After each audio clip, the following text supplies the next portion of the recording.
परम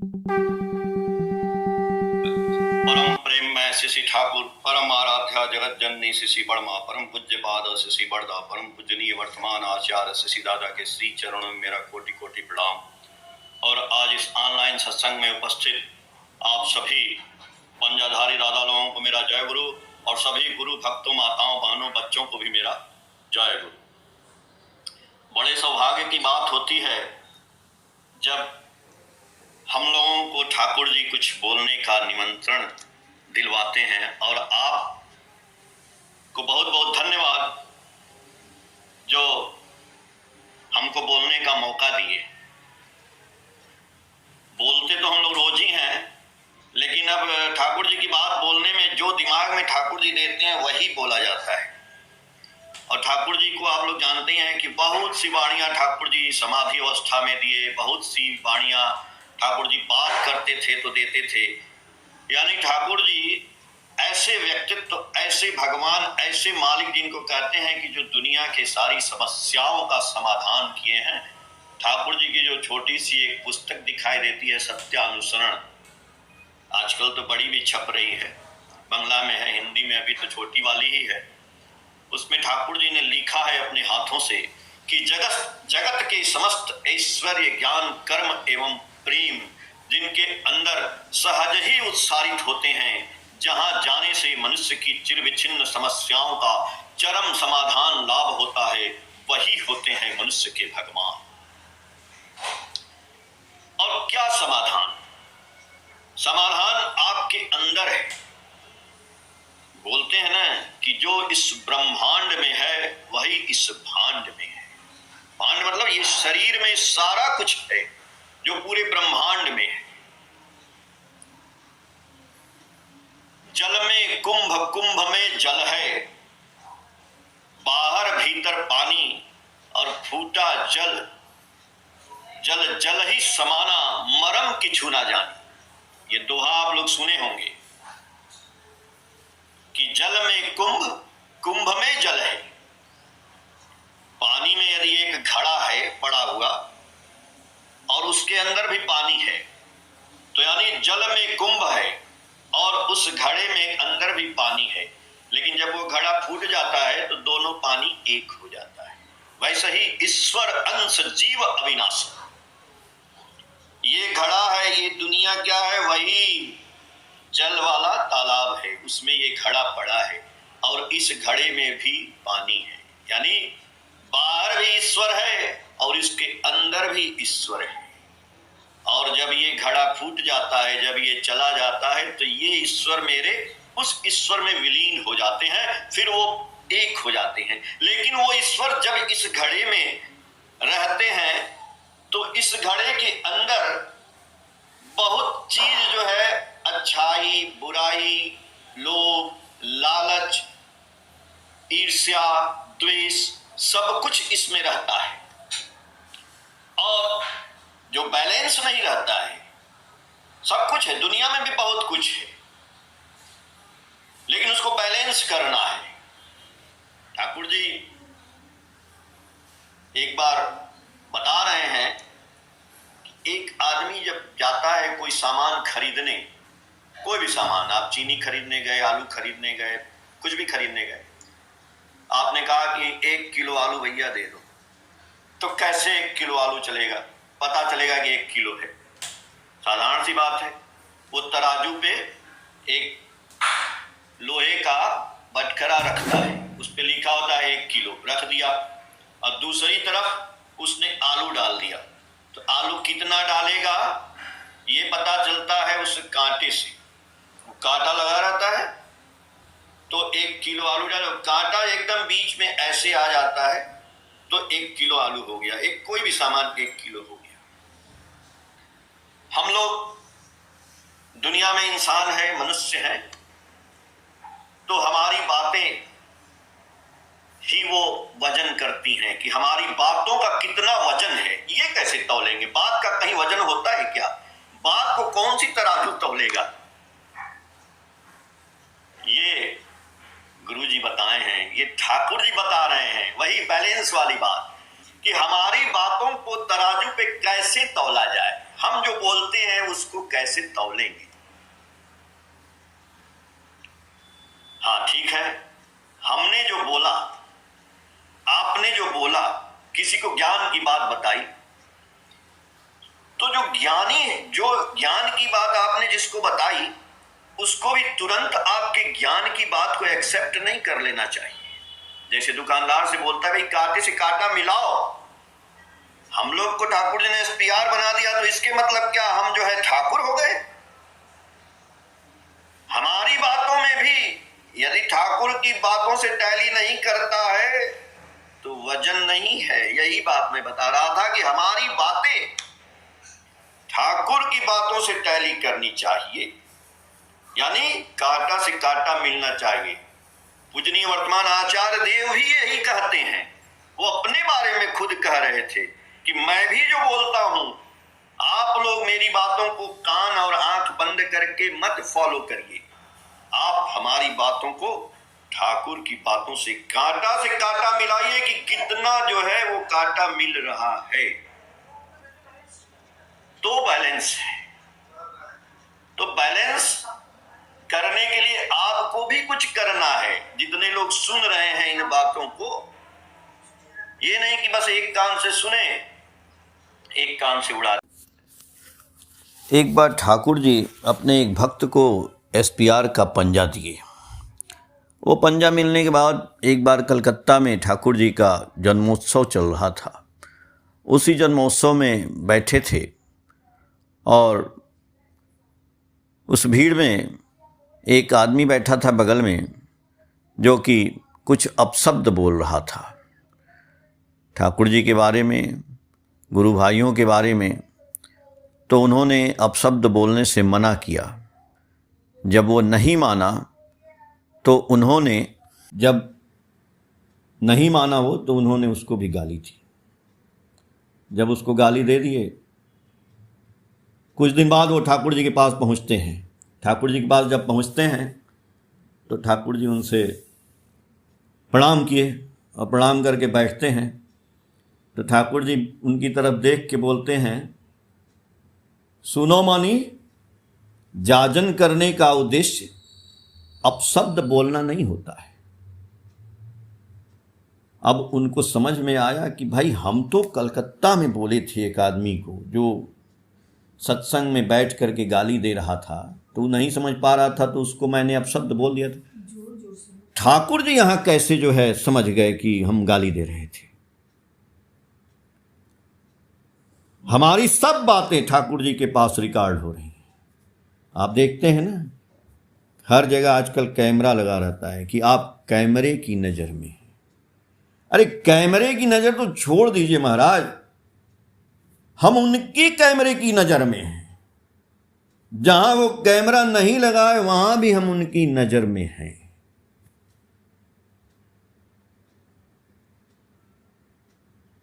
तो हम सरल हो जाते हैं। जब सरल हो जाते हैं तो कभी कभी बेवकूफ़ भी हो जाते हैं। इस दुनिया में जब आप ये सोचेंगे कि हम बहुत सरल हो गए हैं, हम ठाकुर जी के भक्त हैं, तो हमको सबकी बात माननी चाहिए। उन्होंने ठीक है उत्तेजित होकर के बोला, लेकिन सरल बनो किंतु बेवकूफ़ न बनो। ठाकुर जी ये बात लिखे हैं सत्यानुसरण में।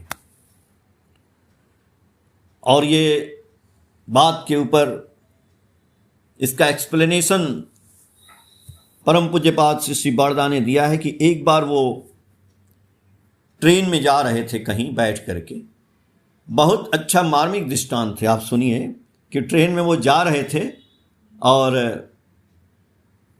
आगे स्टेशन पे ट्रेन रुकी, तो एक स्टेशन पे एक आदमी चढ़ा और एक बक्सा लेके चढ़ा, और वो बक्सा वहीं पे बगल में जो है पूजनीय परम पूज्यपाद बड़दा के पास रख दिया और बैठ गया। बैठने के बाद फिर बोलता है थोड़ी देर में कि दादा ये बक्सा देखिएगा, और हम जो है अभी थोड़ा पानी लेके आते हैं बाहर से। तो दादा बैठे थे, बोले कि ठीक है। अब देखिए हमारे आपके साथ घटना की बात तो बहुत दूर की बात है, और परम पूज्यपाद बारदा के साथ ये घटना घटी, जिसको सत्यानुसरण में दादा ने एक्सप्लेन किया है। तो वो आदमी जो है उतर करके चला गया पानी लाने चला गया। अब दादा जो है देख रहे हैं बक्से को, और फिर देख रहे हैं कि ट्रेन सीटी दे दी, ट्रेन चलने लगी, तो आदमी आया ही नहीं। अब पूज्यपाद बड़दा सोच रहे हैं कि भाई वो चला कहाँ गया, हो सकता है कि चलो किसी दूसरे बोगी में चढ़ गया हो, ट्रेन चल रही है। तो ट्रेन चलते चलते आगे जाके दूसरे स्टेशन पे फिर रुकी, फिर भी नहीं आया। फिर आगे गया दूसरे स्टेशन पे और आगे बढ़ा, फिर भी नहीं आया। ये कैसे हो गया? फिर जो है दादा सोचे कि भाई ये तो फिर ये बक्सा तो लेकर के हम फंस गए, वो आदमी आया ही नहीं यार। अब हमारा भी जगह आने वाला है। तो उनका जगह आने वाला था जहाँ उतरना था उनको। तो बोले कि अब फिर जगह भी आ गया, ट्रेन रुक गई। तो उनके साथ जो लोग थे बोले कि भाई बक्से को भी उतार लो, उसका बक्सा देखा जाएगा यार, दे दिया जाएगा। कहाँ वो दिखा के गया था, हो सकता है वो चढ़ाई ना हो, स्टेशन पे ही दे दिया जाएगा। तो जब वो बक्से को उतारने लगे लोग, तो उस बक्से में से दुर्गंध आ रही थी। तो नीचे ले जा करके दादा ने बोला कि इसको खोलो। जब खोला गया तो उसमें एक आदमी की लाश थी, जो काट करके उसमें रखी हुई थी बक्से के अंदर। तुरंत बंद किया गया, उसमें से दुर्गंध आ ही रही थी। अब दादा ने सोचा कि अब क्या करें। एक रिक्शे वाले को बुलाया गया, उसको कुछ ज़्यादा पैसा दिया गया, बक्सा को उस पे लदवाए रिक्शे पे और ले जाके उसको नदी में डलवाए कि कहीं पुलिस केस न हो जाए। पुलिस आ जाएगी, हमसे पूछेगी, हम क्या जवाब देंगे, वो क्या देंगे, ये क्या देंगे। तो इस चक्कर में ये तो देखिए परम पिता पूज्यपाद श्री बड़दा के साथ ये घटना घटी है। तो वो सावधान कर रहे हैं कि भाई सरल हो किंतु बेवकूफ ना बनो। हम लोग ठाकुर जी की दीक्षा ले लेते हैं, नाम ध्यान करते हैं, सब कुछ तो ठाकुर जी जो बोले हम लोग सोचते हैं चलो भाई जो आदमी बोल रहा है, चलो इसने ये दिया, ये किया, ऐसे किया। तो हम अपने जीवन में इतना सरल हो जाते हैं कि वो हमको बेवकूफ़ बनाना शुरू कर देते हैं। माया दीपक नर पतंग भ्रम भ्रम इवै पड़ंत, कहे कबीर गुरु ज्ञान थे एक आध उबरंत। भाई ये ज्ञान की बातें जो है ना, इस समाज में यदि लागू नहीं होती हैं तो कैसा ज्ञानी। हर जगह पग पग पे छल है, पग पग पे कपट है। इसलिए हमको चेतना है, गुरु जी का यहाँ पे ध्यान करते हुए चलना है, कहीं कोई ठग न ले। तो उसी समय एक दादा बैठे थे पूज्यपाद बड़दा के पास, सतीश था। तो बोले दादा मेरे साथ भी एक घटना घटी थी, आप लोगों के साथ भी ऐसी घटनाएं घटती होंगी। तो बोले जल्दी में सुनाओ। उन्होंने बोला मैं कलकत्ता में था, तो कलकत्ता में उस दिन हमारा एक दिन इष्टवृत्ति पूरा हो गया। हम सोचे कि सवेरे जाके पोस्ट ऑफिस में इष्टवृत्ति जमा करेंगे। तो जैसे ही वो गए, लाइन लगाए, एक पीछे लड़का खड़ा था, उसने उनको मनी ऑर्डर का फॉर्म दिया। बोला दादा ज़रा इसको देखिएगा, हम अभी एक दवाई लेके आते हैं, हमारा लाइन यहीं पे रहेगा। तो दादा ले तो लिए, लेने के बाद तुरंत उसको खोले, बोले कि देखो इसमें कुछ है नहीं भाई, तुम्हारा ये फार्म हमको क्यों दे रहे हो, ये तो कहीं भी किसी से मिल जाएगा तुम्हारा, हम लाइन देखेंगे, अपना ले जाओ। बोला दादा ठीक है, नहीं आएंगे तो आप फेंक देना। तो जब वो चला गया तो पीछे लोग खड़े थे, बोले दादा आप बहुत ठीक किए। बोले क्यों?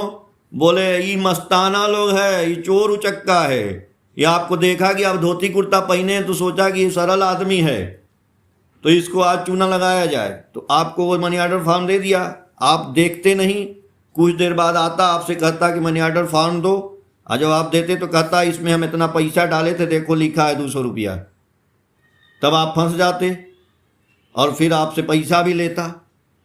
देखिए इसी को कहते हैं कि सरल बनो किंतु बेवकूफ़ न बनो। आप किसी को पैसा देते हैं, कोई भी आपका सज्जन है, बेवकूफ़ किससे बनता है आदमी? अपने आप से बनता है, अपनों से बनता है। आपको शर्म नहीं करनी है। आप एक डायरी रखिए, जो भी दीजिए उसमें लिखिए और उनसे लिखवाइए कि मैंने प्राप्त किया इतना पैसा, इतना रुपया, साइन करिए, डेट डालिए। इसमें शर्म क्या बात है भाई?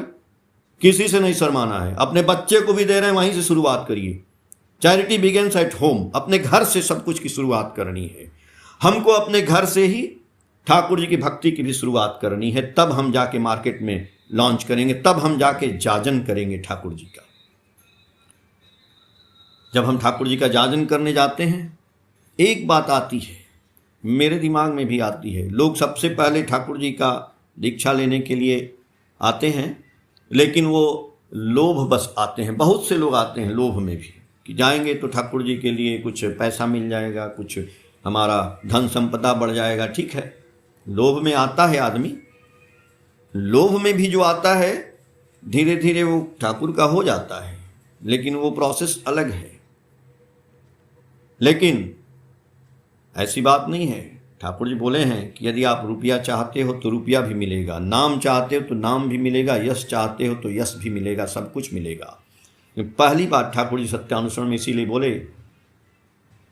सर्वप्रथम हमें दुर्बलता के विरुद्ध युद्ध करना होगा, वीर बनना होगा, साहसी बनना होगा, अकपट बनना होगा।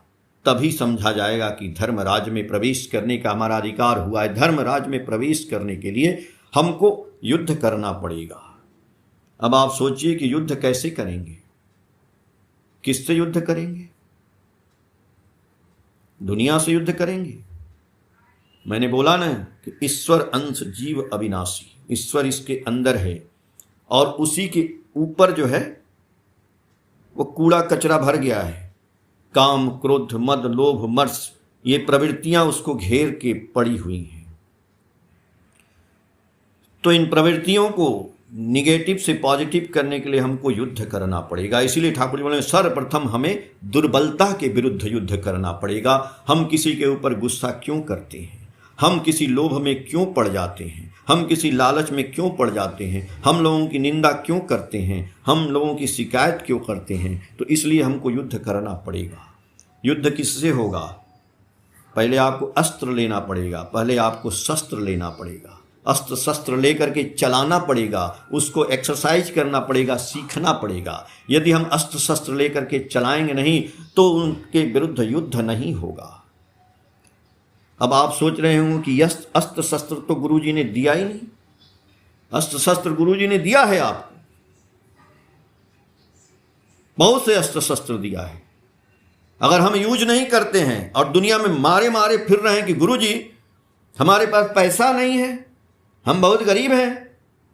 मेरी वीडियो जाती है, आप लोग देखते होंगे, वीडियो में ऐसा नहीं है, बहुत से लोग क्वेश्चन के आंसर क्वेश्चन भी लिखते हैं हमको।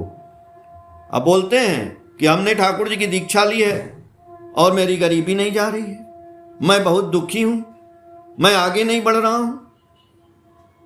यदि आपने ठाकुर जी की दीक्षा ली है और ठाकुर जी का नाम ध्यान, यजन याजन इष्टवृत्ति कायदे से कर रहे हैं तो आप गरीब हो ही नहीं सकते।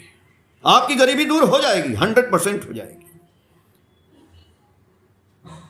जो आदमी ठाकुर का भक्त है, जो राजा का लड़का है, परम पिता की संतान है, जिसको पारस पत्थर मिल गया है कि लोहा छू दे तो सोना हो जाए, और वो आदमी बोले कि हम ठाकुर की दीक्षा लेके गरीब हैं, बिल्कुल नहीं, गलत बात है। आप बेवकूफ हैं, आप सरल होके बेवकूफ हो चुके हैं। आप युद्ध करना नहीं चाहते हैं, आप शस्त्र उठाना नहीं चाहते हैं। अर्जुन गांडीव नहीं उठा रहे थे, भगवान कृष्ण ने कहा इनको मारो, ये सब तुमको मार देंगे। तो बोले हम ना मारेंगे, ये सब मेरे मामा, मेरे ताऊ, मेरे फूफा, मेरे सब बहनोई मेरे ही हैं सब, मैं कैसे मार दूंगा। मैंने बोला ना, वही आपको ठगेंगे, इसलिए उनसे लिखवा लीजिए कि तुम मैंने प्राप्त किया, साइन करा लीजिए, नहीं तो आपको वो ठग देंगे। उनको मारने के लिए शस्त्र उठाना पड़ेगा। तो अपने आप के अंदर ही वो दुर्योधन है, कंस है, रावण है, पहले बाहर नहीं भैया, अपने अंदर को मारना पड़ेगा। अपने अंदर नाम करना पड़ेगा, ध्यान करना पड़ेगा। 3 बजे रात को उठ के नाम करना पड़ेगा। नहीं करेंगे तो नहीं होगा। नाम करेंगे ना तो आपकी आंखें सर्च लाइट की तरफ से चमकेंगी, आपका चेहरा अच्छा लगेगा, आपको लोग लाइक करेंगे, आपकी बातों को लोग लाइक करेंगे। जब आपकी बातों को लाइक करेंगे तो क्या आप पैसा नहीं कमाएंगे? बहुत कमाएंगे। आपके अस्त्र हैं, सुन लीजिए, यजन, याजन, इष्टवृत्ति, स्वस्तैनी, सदाचार, नाम, ध्यान, यही सब तो अस्त्र हैं। आपको किसी ने गाली दिया, आप बर्दाश्त नहीं कर पाए, अरे आपके पास ढाल है भाई, वो गाली का तीर आता है आपके पास, इससे रोकिए उसको, फिर अपने मीठी वाणी से समझाइए। उसी को मैं कह रहा था, अपनी बातों को बैलेंस करना सीखिए ठाकुर की बातों से। प्यार ऐसे नहीं होता है। ठाकुर जी बोले कि आपकी पर्सनालिटी का बैलेंस होना चाहिए। Love for the love, love for his words, love for his desire, love for his deeds and needs, then your personality will be balance. कैसे?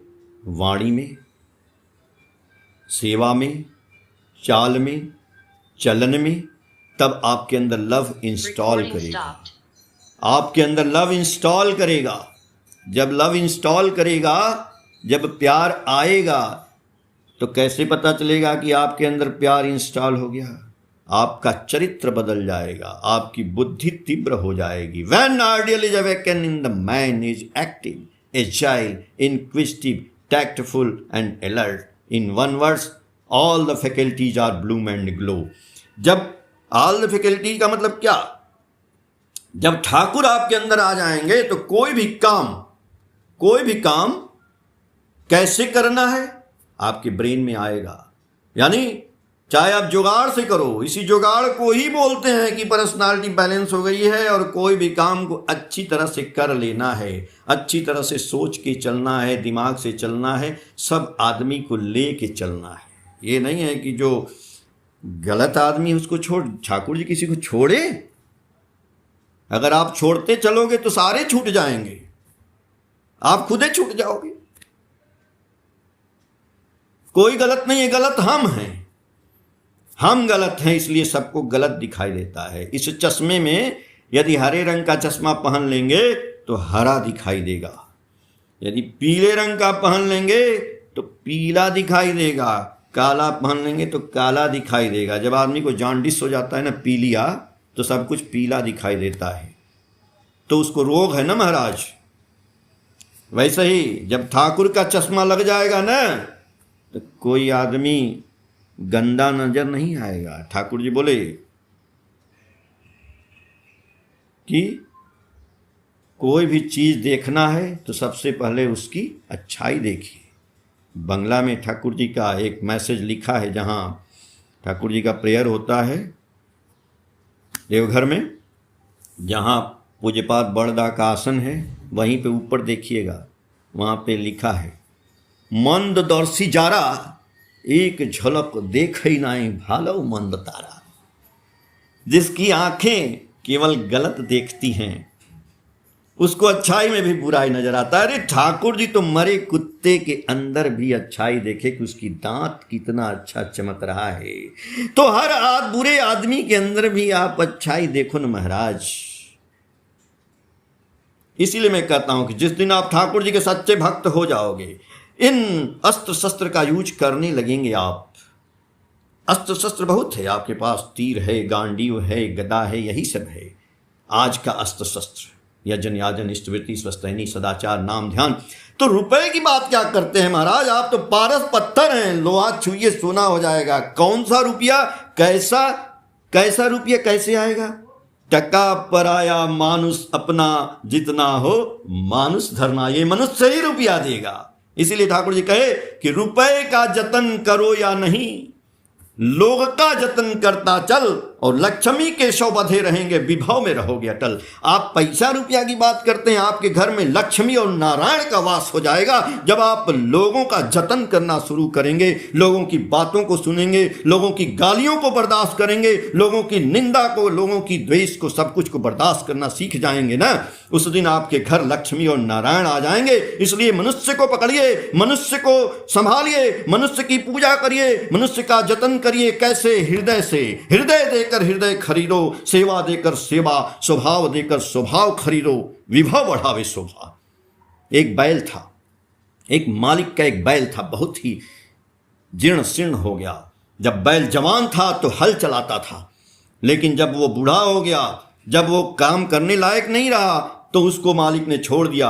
वो दर दर ठोकर खा करके घास खाता था इधर उधर। एक दिन वो बैल अचानक एक कुएं में गिर गया, और वो कुआं सूखा हुआ था, भगवान की दया से उस कुएं में गिर गया। और गिरने के बाद ऊपर देखने लगा कि मेरा मालिक आएगा, मुझे बचाएगा। लोगों ने कहा उसके मालिक से, जा तेरा बैल कुएं में गिर गया है, उसको निकाल ले भाई।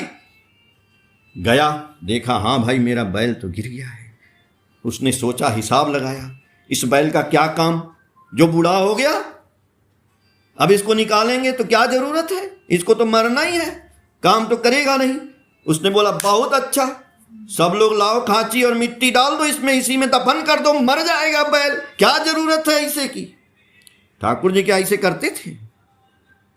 वो बैल हम हैं, वो बैल आप हैं, सब लोग हैं। उस कुएं में गिर गए तो कुएं के ऊपर बोला मिट्टी डालो, सब लोगों ने मिट्टी डालना शुरू किया। खा चलाया, एक मिट्टी, दो मिट्टी, तीन। अरे बैल भी बहुत चतुर था, बुद्धिमान था। जब मिट्टी डाले 10 खांची, बैल ऐसे झाड़ करके मिट्टी के ऊपर आ जाता था। जैसे डाले वैसे और ऊपर करते करते बैल ऊपर आ गया और निकल के भाग गया। बुद्धिमान बैल था। हम आप वही बैल हैं, हम भी उस कुएं में गिर पड़े। भाई देखिए, हमारे ऊपर मिट्टी डाली जाती है। कौन सी मिट्टी डाली जाती है? कोई हमारी शिकायत करेगा, एक खांची मिट्टी गिर गया। कोई हमारी निंदा करेगा, एक खांची और मिट्टी गिर गया। कोई हमारी कपट की बात करेगा, कोई हमें गाली देगा, कोई हमें ये करेगा। अरे आपको भी बोलने वाले बहुत होंगे भैया समाज में। हमारे गुरु भक्त भी बहुत बोलते होंगे, ईर्ष्या भी करते होंगे, ऐसी बात नहीं है। हम क्या बोलते हैं तो हमारे पक्ष में भी होंगे, पक्ष में भी होंगे। तो आप क्या करेंगे? उस मिट्टी में दबते चले जाएंगे तो मिट्टी में वहीं दब के मर जाएंगे। अरे बैल बनिए महाराज, ऐसे झाड़िए, निकलिए, निंदा के ऊपर आइए, विपत्ति के ऊपर आइए, आपत्ति के ऊपर आइए, गाली के ऊपर आइए। एक दिन वो मिट्टी से भर जाएगा, आप उस मिट्टी से ऊपर चले जाएंगे। एक पत्थर टूट टूट कर कंकड़ बन गया, सड़क पे बिछा दिया गया। बड़ा सा पत्थर आया, उसको तोड़ करके कंकड़ बना दिया गया और सड़क पे। और एक पत्थर टूट टूट कर शंकर बन गया। ये दोनों में अंतर हो गया। वही पत्थर, वही मनुष्य हम आप हैं, वो पत्थर हैं। ऐसे मजदूर के हाथ में पड़े, टूट टूट के कंकड़ हो गए, और कारीगर के हाथ में पड़े तो शंकर हो गए। तो हमारे कारीगर परम पिता श्री श्री ठाकुर अनुकूल चंद्र चक्रवर्ती पुरुषोत्तम, सभी देवता के समाहार से पुरुषोत्तम की सृष्टि सहज मनुष्य नर रूप में करते घृति और वृष्टि। आप महाराज ऐसे कारीगर के पत्थर हैं कि आपके अंदर से शंकर निकल जाएंगे। बस हमको वो मिट्टी झाड़ने वाली कला सीखनी है। इसलिए ठाकुर जी ने कहा, बंगला में एक वाणी बताता हूं, दिमाग में आ रहा है, निंदा कृष्णा। हमको बोल रहे हैं, हमने बोला ना कि यदि आप नाम ध्यान करते हो, जजन जाजन स्तुति करते हो, ठाकुर जी के भक्त हो, तो कोई आपको कोई अपशब्द बोला और आपने उसको कितना रिसीव किया, आपने उसका कोई जवाब नहीं दिया, आपने उसको हजम कर लिया। यदि हजम कर लिया तो आप भक्त हैं। तो ठाकुर जी बोले, निंदा करिस ना, जार निंदा करवी तार समस्त दोष तोर भीतरे आसवे। यदि निंदा करवी, साक्षात करवी, बोलवी ए भाई सुने छे तोर ई दोष सुधरे ने। यदि निंदा करना है, किसकी निंदा करेंगे? अपने गुरु भाइयों की, अपने घर की, अपने परिवार की नहीं। जब करेंगे तो मेरे अंदर आ जाएगा। भाई निंदा करना छोड़ दीजिए, हम भी आपसे रिक्वेस्ट कर रहे हैं।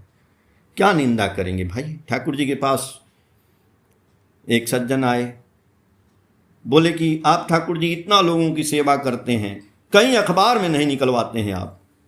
तो ठाकुर जी बोले कि क्या निकलवाएं? बोले यही, इतना आपके यहाँ भंडारा चलता है, खाना खिलाते हैं, इतना दवाई है, इतना दारू है, आज भी होता है सत्संग में, और कहीं आप अखबार में निकलता नहीं है, कहीं समाचार में नहीं आता है। ठाकुर जी बोले कि तुम अपना बच्चा को खाना खिलाते हो, अपनी पत्नी को कपड़ा लाते हो, अपने माँ बाप की सेवा करते हो तो अखबार में छपवाते हो? बोला ये सब काहे छपवाएंगे, तो घर की बात है।